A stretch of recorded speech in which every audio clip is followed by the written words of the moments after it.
मेरे साथ चलिए। आखिर चल क्या रहा है? वो आपको वहां पर जाने के बाद ही पता चलेगा। अच्छा ठीक है। इस तरफ।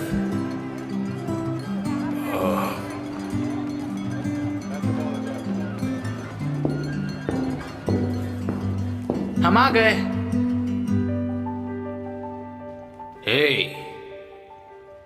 काफी सालों बाद मिले राइनर। एरन,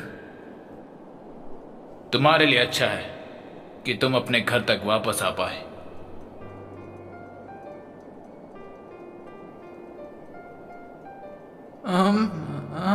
हाँ, मुझे लगा था कि आप दोनों पुराने दोस्त हो और आप इन्हें सरप्राइज देना चाहते हो। सही कहा ना मिस्टर क्रूगर? हाँ, तुम्हारा शुक्रिया फाल्को, ये मीटिंग करवाने के लिए। ऐसी काफी चीजें हैं जिसके बारे में मुझे बात करना है, लेकिन मुझे समझ नहीं आ रहा कि मैं कहां से शुरू करूं।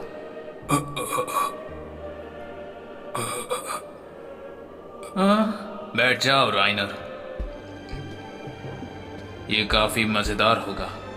तुम्हें यहां से स्टेज में बोली जा रही हर चीज सुनाई देगी।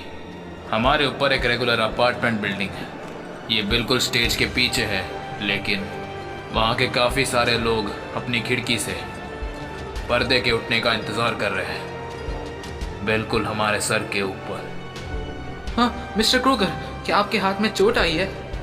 हाँ, ये बस एक मामूली खरोच है। राइनर, बैठ जाओ।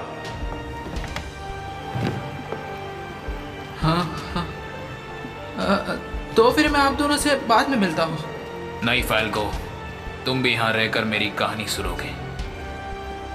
हाँ हाँ हाँ, ऐसा लगता है कि वो शुरू हो रहा है।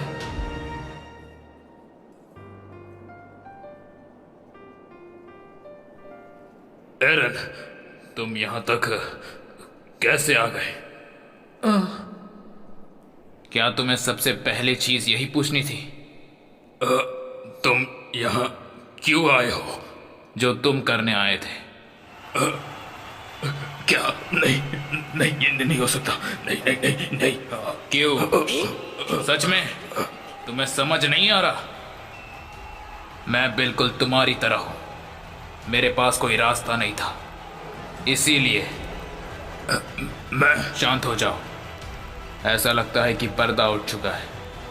ये बात है 100 साल पहले की। एल्डियन एम्पायर ने अपनी टाइटन की ताकत का इस्तेमाल किया इस दुनिया पर राज करने के लिए। इन टाइटन्स के कारण हमारे काफी सारे लोगों की जान गई, हमारे संस्कृति, हमारा इतिहास। इस सब के बाद यही इंसानियत का इतिहास है, और इस इतिहास के राह पर चलने वाला कोई और नहीं, एल्डियन एम्पायर है। लेकिन इन सब के बीच में वहाँ एक मार्लियन मौजूद था जिसने इस परिस्थिति का फायदा उठाया, और ये और कौन नहीं, महान हीरोज थे। उन्होंने वहाँ के लोगों को भड़काया ताकि एल्डियन एम्पायर अपने ही लोगों को मारते रहे। लेकिन फिर उन्होंने टाइबर फैमिली के साथ हाथ मिला लिया और कार्ल फ्रिट्ज को भी हार मानने पर मजबूर कर दिया और इस आइलैंड से पीछे हटने पर। लेकिन कार्ल फ्रिट्ज पैराडाइज से पीछे हटने के बाद भी अपनी ताकत का इस्तेमाल करते रहे, और 100 मिलियन से भी ज्यादा टाइटन्स इस दुनिया को खत्म करने की कगार पर थे। लेकिन फिर भी हमारी जिंदगी अब भी चलती रही, और इस सब का जवाब हमारे टाइटन स्कॉलर्स ही दे सकते हैं, वो भी काफी कम कीमत में। लेकिन जब मार्ली ने इस जगह से 4 टाइटन्स को उस आइलैंड की तरफ भेजा, तो उसमें से सिर्फ एक ही लौट कर वापस आया, और वो था आर्मर टाइटन। पिछले 4 सालों में हमने 32 सर्वे शिप्स को उस आइलैंड की तरफ भेजा था, लेकिन सबके सब गायब हो गए। मेरा कहने का मतलब यह है कि इंसानियत का सबसे खूंखार हिस्सा, द एल्डियन एम्पायर, अब भी जिंदा है।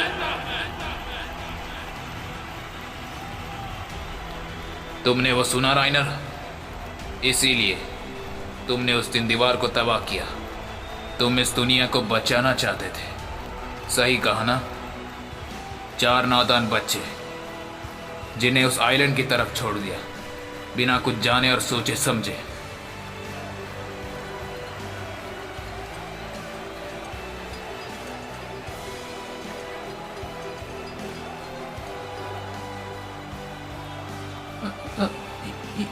ये सब आखिर हो क्या रहा है? वॉइस कैप्टन ब्राउन इतने डरे हुए क्यों है? कौन है ये मिस्टर क्रूगर? क्या ये उनका पुराना दोस्त है? पुराना? अगर उन्होंने पुराना कहा है तो कितने साल पुरानी की बात हो रही है? अगर ये 4 साल से भी ज़्यादा की बात है तो वो कैप्टन ब्राउन से पैराडाइज के 5 साल के वक्त मिले होंगे। नहीं, ये नामुमकिन है। चाहे जो भी हो, क्या ये? और देखा जाए तो पिछले कई सालों से यहाँ की शांति कहीं गुम हो चुकी है, क्योंकि किसी ने आइलैंड ऑफ पैराडाइज से फाउंडिंग टाइटन को चुरा लिया है। दुनिया फिर से एक बार खतरे में है, क्योंकि एक शख्स है जो कि किंग फ्रिट्ज के हसूलों पर पानी फेर रहा है, और ये शख्स इस दुनिया की शांति के लिए खतरा है, और उसका नाम है इरेन येगर।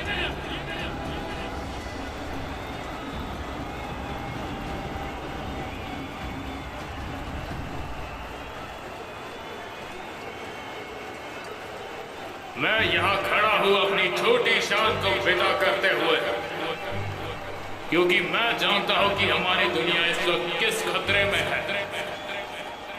हाँ, ये खतरा मुझे प्रभावित करती है, लेकिन ये सिर्फ मुझे नहीं, इस दुनिया में रहने वाले हर व्यक्ति को प्रभावित करती है। कार्ल फ्रिट्ज ने फाउंडिंग टाइटन का इस्तेमाल किया ताकि वो काफी टाइटन्स को जन्म दे पाए, और इनका इस्तेमाल ढाल और भालों की तरह किया। किंग फ्रिट्ज की 3 दीवारें, जो कि उनकी बेटियों के बाद थी, वोल मारिया, वोल रोज, वोल शीना, ये दीवारें ढाल और भाले, जो कि लाखों कोलोसल टाइटन से बनी थी। जो खतरा हमें पैराडाइज से है, वो एक धरती हिला देने वाला हमला होगा, जो कि कोलोसल टाइटन के द्वारा होगा। जैसे कि मैंने पहले समझाया था, सिर्फ शाही खून वाले ही फाउंडिंग टाइटन की शक्ति का इस्तेमाल कर सकते हैं, और ये लोग फाउंडिंग टाइटन की शक्तियों का इस्तेमाल नहीं कर सकते युद्ध को त्यागने की प्रतिज्ञा के कारण। लेकिन आर्मर टाइटन राइनर ब्राउन से हमें रिपोर्ट मिली है कि कोई शख्स सामने आया है जो कि फाउंडिंग टाइटन की ताकत का इस्तेमाल कर सकता है, शाही खून के ना होने के बावजूद भी। और यही खतरा है इरेन येगर से, जिसके पास है फाउंडिंग टाइटन।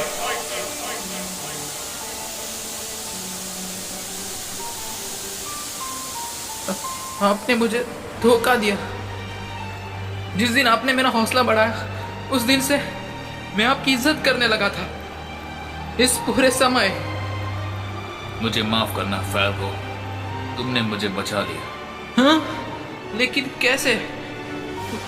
वो लेटर जो मैंने आपके लिए डिलीवर किया था, वो गया कहाँ? आपने कहा था कि वो आपके परिवार के लिए है। वो लेटर मेरे परिवार के लिए नहीं था, लेकिन वो मेरे दोस्तों तक जरूर पहुंच गया। मैं नहीं। दोस्त? मेरा कहना यह है कि इरेन येगर इस दुनिया को खत्म कर सकता है। जैसे कि हमने पिछले जंग में देखा था, इंसानी हथियार कैसे टाइटन्स की ताकत के खिलाफ हावी हो रहे हैं, लेकिन ये हथियार लाखों कोलोसल टाइटन्स के हमलों को नहीं रोक पाएगी। अगर ये धरती हिला देने वाला हमला शुरू होता है, तो हमारे पास कुछ नहीं बचेगा कि हम कुछ कर पाए। जो कुछ भी इंसानियत के लिए बचेगा, वो सिर्फ एक खौफनाक नजारा होगा, जो कि हमें हमारे अंत तक पहुंचा देगी। इससे पहले कि लाखों कोलोसल टाइटन्स हम सबको खत्म कर दे, हमारे शहरों के साथ, समाजों के साथ, लोगों के साथ, हमारी परिस्थिति की तंत्र में ये इस दुनिया को कुचल देगी। फिर काफी देर हो जाएगी। अगर हमें इस खतरे को रोकना है, तो यही हमारा मौका है। हाँ, सही कहा, यही एक मौका है।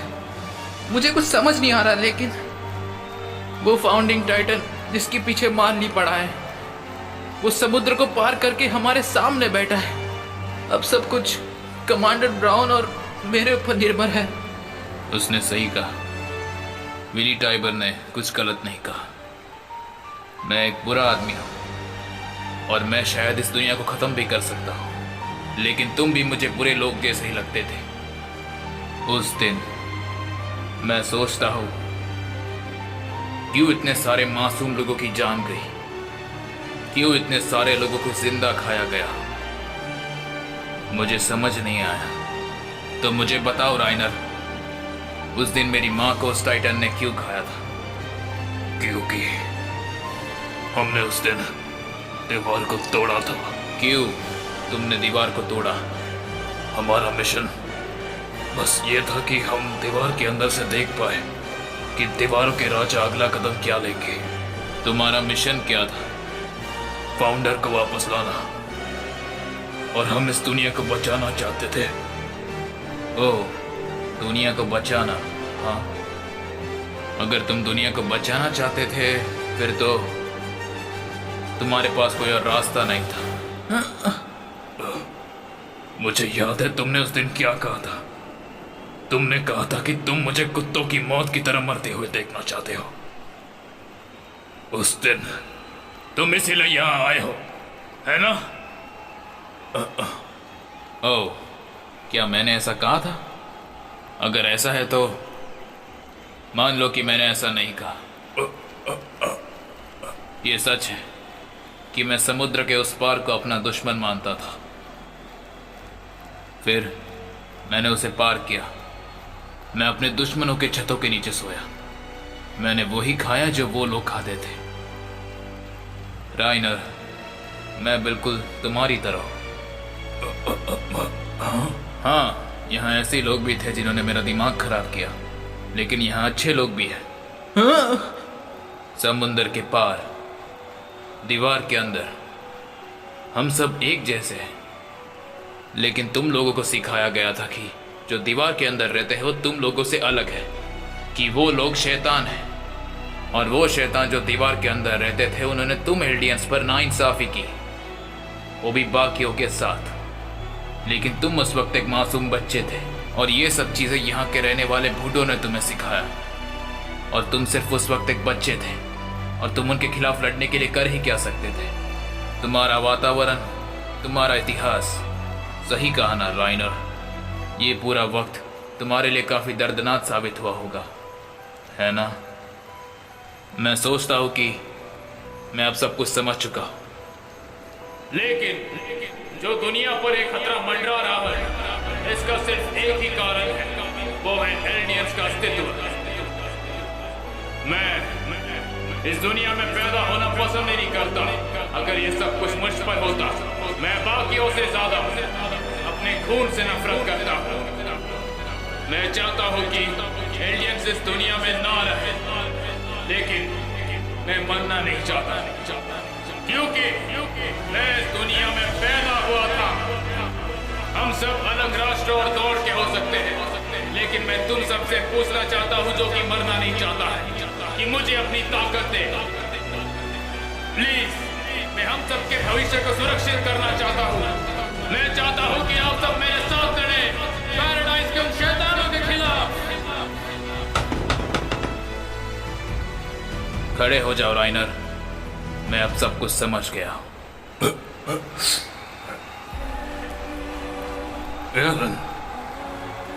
ये बात सच है, इस दुनिया की सेनाई में कभी हाथ नहीं मिलती, लेकिन मैं ये मानता हूँ अगर हम सब एक हो जाए तो हम इस ताकतवर दुश्मन का सामना कर सकते हैं। मैं सही था, मैं बिल्कुल तुम्हारी तरह हूँ। हम जो चाहते हैं वो पा सकते हैं अगर हम एक हो जाए। मार्लियन गवर्नमेंट के राजदूत के रूप में मैं विनी टाइबर। मुझे लगता है कि हमारा जन्म ही इसी तरह हुआ। मुझे आगे बढ़ते रहना होगा। विश्व शांति की कामना करता हूँ जब तक मैं अपने दुश्मनों को खत्म ना कर दूं। और इस दिन ऐलान करता हूँ पैराडाइज के शत्रु सेनाओं के खिलाफ यह है जंग का ऐलान।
अभी करो मिकासा।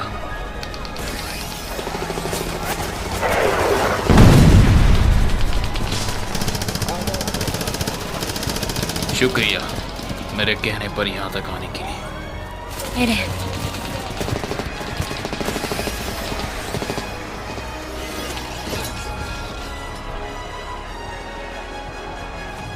मिकासा, ये सब अभी खत्म नहीं हुआ है। मुझे लगा था कि ये करने से उसकी हालत खराब हो जाएगी। वॉर हैमर टाइटन, ऐसा लगता है कि ये अपने मन चाहे हथियार बना सकता है, और मुझे ऐसा ही लग रहा है। मिकासा, उसका ध्यान भटकाओ। अगर सब कुछ सही रहा तो मैं वॉर हैमर को खा लूंगा।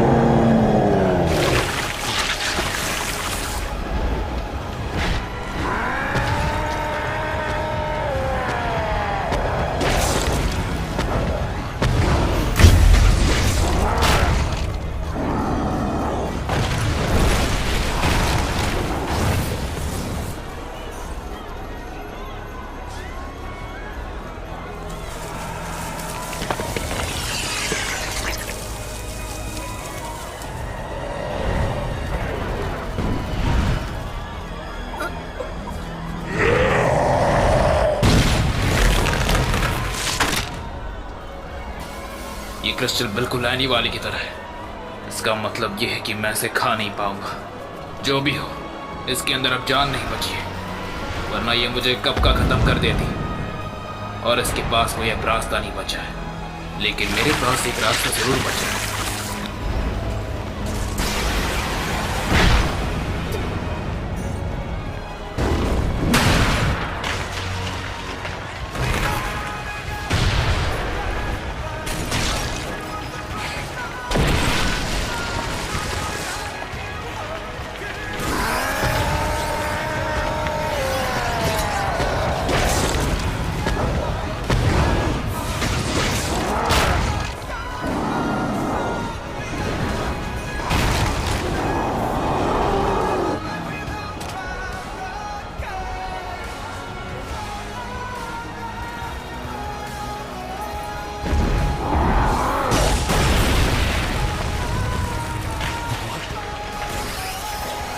लगता है इसे खत्म करने का वक्त अब आ गया है। मेरे अंदर अब और जान नहीं बची है। ऐसा लगता है कि राइनर को हम फिर से नहीं मार पाएंगे। राइनर, हम फिर से जरूर मिलेंगे।